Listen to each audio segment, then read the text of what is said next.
प्रिय छात्रों, मैं संतोष कुमार प्रयागराज से। इस वीडियो में हम 10वीं कक्षा के पहले ही अध्याय वास्तविक संख्याएं से उदाहरण नंबर 6 को समझने वाले हैं।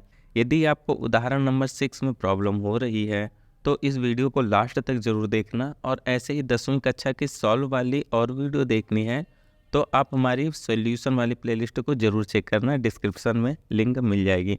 वैसे भी ये 9वें नंबर की वीडियो है। उदाहरण 6 है, दर्शाइए कि 5-√3 एक अपरिमेय संख्या है। तो स्टूडेंट्स, इस तरह के क्वेश्चन को सॉल्व करने का हम एक आपको अचूक उपाय बता देते हैं कि यदि आपको कोई ऐसी संख्या मिल जाए जिसको हमें अपरिमेय प्रूफ करना हो, तो हम उस संख्या को सबसे पहले परिमेय मान लेंगे और उसके बाद सॉल्व करेंगे, और जहाँ पर भी मैथ के रूल काम करना बंद कर देंगे वहीं पर हम ये प्रूव करेंगे कि यह एक परिमेय संख्या नहीं है।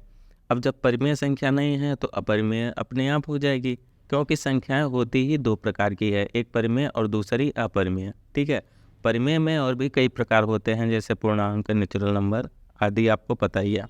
हम यहाँ से इसके हल को स्टार्ट करते हैं, लिखते हैं हल। हमने आपको पहले ही बताया है कि ऐसी संख्याओं को सबसे पहले परिमेय मान लेना है, तो हम यहाँ पे लिखेंगे माना 5-√3 एक परिमेय संख्या है, परिमेय संख्या है। अतः जब ये वाली संख्या परिमेय हो गई है तो हम इसको P/Q के रूप में लिख सकते हैं। अतः 5-√3 = P/Q। P/Q के रूप में हमने क्यों लिखा? क्योंकि परिमेय संख्याएं ऐसी संख्या होती है जो P/Q के रूप में लिखी जा सकती है, तो हमने इस संख्या को परिमेय मानकर इसको भी P/Q में लिख लिया, जहां पर P और Q क्या है? सहअभाज्य हैं। सहअभाज्य और Q ≠ 0। इतना समझ गए? अब सहअभाज्य का मतलब हमने कई बार आपको बताया, यहाँ पे भी बता दें कि ऐसी दो संख्याएं आपस में सहअभाज्य होती हैं जिनका आपस में कोई कॉमन या उभयनिष्ठ गुणनखंड नहीं होता है। बस एक ही बार बताऊंगा। आगे सॉल्व करने के लिए हम इस चीज़ को गौर से देखेंगे। इसमें हम वो संख्या खोजेंगे जो पहले से अपरिमेय प्रूफ हो चुकी है। तो आपको पता है कि ये जो √3 है, हमने इसको पहले से ही अपरिमेय प्रूफ कर दिया है। ये देखो, उदाहरण नंबर 5 में ही हमने इसको प्रूफ किया है। ये देखो, √3 एक अपरिमेय संख्या है। कैसे प्रूफ किया है? सॉल्यूशन नंबर 8 नंबर की वीडियो में हमने बता रखा है। तो यहाँ पे हमें पता है कि √3 तो अपरिमेय है, तो इसीलिए अपरिमेय संख्या को एक तरफ और बाकी सभी संख्याओं को दूसरी तरफ पक्षांतर कर देंगे। यहाँ पे देख रहे हैं कि ये जो अपरिमेय संख्या है √3, ये माइनस में है। अब माइनस में है तो हम इसको इधर भेज देंगे RHS में, और ये P/Q वाली संख्या इसको इधर भेज देंगे। अब भेजते हैं, पक्षांतर करते हैं, तो इधर ये 5 का ज्यों का त्यों आ जाएगा। अब ये P/Q इधर आएगा तो माइनस में P/Q हो जाएगा, क्योंकि उस तरफ प्लस में था। और ये जो √3 है, जब उधर ट्रांसफ़र होगी तो प्लस में √3 हो जाएगा, √3।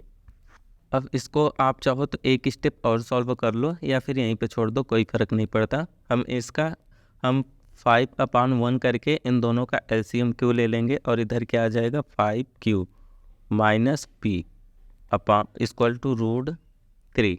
अब आप गौर से देखो तो इस तरफ की संख्या एक बटे के रूप में लिखी गई है, यही है ना, 5Q - P/Q। तो यह एक बटे में संख्या लिखी है। अब बटे वाली संख्या क्या होती है? परिमेय होती है। हमने आपको पहले ही बताया है कि ऐसी संख्या जो बटे में लिखी हो वो कौन सी संख्या होती है? परिमेय। लेकिन ये जो संख्या है RHS में, ये तो अपरिमेय है, अपरिमेय है। अब बीच में बराबर का चिन्ह भी है, यानी कि अगर हम इस इक्वेशन को देखें, इस समीकरण या फिर इस चीज़ को देखें, तो हमको क्या दिख रहा है कि LHS = RHS लिखा गया है, लेकिन हम LHS को देख रहे हैं तो परिमेय संख्या मिल रही है, और RHS को देख रहे हैं तो अपरिमेय संख्या मिल रही है। और ऐसा कभी पॉसिबल हो ही नहीं सकता कि अपरिमेय और परिमेय संख्याएं बराबर हों, ये कभी भी बराबर नहीं हो सकती। तो यहाँ पे मैथ का जो एक रूल है वो ब्रेक हो रहा है, क्योंकि ऊपर जो हमने मान के चले हैं कि यह एक परिमेय संख्या है, यह परिमेय नहीं है, इसीलिए ब्रेक हुआ है। अगर ये परिमेय होती और हमने परिमेय माना भी है तो कोई दिक्कत नहीं थी, कोई भी रूल ब्रेक नहीं होता। अतः यह एक परिमेय नहीं है, या ये कह सकते हो कि ये रूल ब्रेक हो रहा है। यहाँ पे परिमेय और अपरिमेय दोनों बराबर शो हो रहा है, जबकि ऐसा नहीं हो सकता।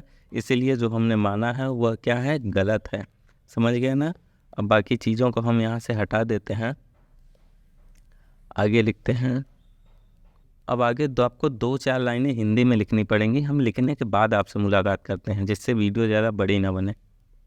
डियर स्टूडेंट्स, यहाँ पे हमने हिंदी में वो सभी लाइनें लिख लिया है। आइए हम आपको एक बार समझा भी देते हैं। हमने लिखा है यहाँ पर 5q - p = q, यही वाला संख्या लिखा है। एक परिमेय संख्या है जो कि है भाई परिमेय है, परंतु RHS में √3 एक अपरिमेय संख्या है। अब √3 है, ये अपरिमेय संख्या है, RHS में ये लिख दिया। अतः 5 - √3 हमारी कल्पना के विरुद्ध एक अपरिमेय संख्या है। आप इतना लिख दो, आपको पूरे के पूरे नंबर मिलेंगे। अगर आप इसमें कुछ और ऐड करना चाहो तो वो भी कर सकते हो, जैसे कि यहाँ पर √3 एक अपरिमेय संख्या है, ये लिखने के बाद आप ये लिख सकते हो कि कभी अपरिमेय और परिमेय आपस में बराबर नहीं हो सकती, इसलिए 5 - √3 हमारी कल्पना के विरुद्ध एक अपरिमेय संख्या है। आप अपने अनुसार भी कुछ जोड़ घटा के लिख सकते हो, जरूरी नहीं कि जो हमने लिख दिए वही आप एग्जैक्ट लिखो। समझ गए ना। तो यहीं पे इसका हल समाप्त होता है, ये हम प्रूव कर दिए हैं। ठीक है, तो इसी के साथ करते हैं इस वीडियो को समाप्त।